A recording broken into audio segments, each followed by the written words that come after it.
Kim Berman, born 1960, is a South African artist. Berman received a BFA from the University of the Witwatersrand before pursuing her MFA at Tufts University. She taught at the School of the Museum of Fine Arts, Boston from 1988 until 1992, and facilitated workshops through much of the remainder of the 1990s.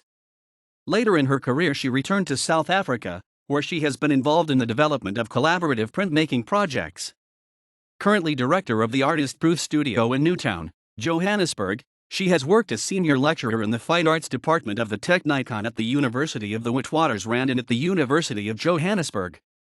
A 1999 suite of prints by Berman in mezzotint, drypoint, and engraving on paper, titled Playing Cards of the Truth Commission, an incomplete deck, is currently owned by the National Museum of African Art, as is the 1997 artist's book Imangela Recreation, to which she contributed as a member of the Artist Proof Studio. A 2001 print, Break the Silence, is in the collection of the Museum of Modern Art.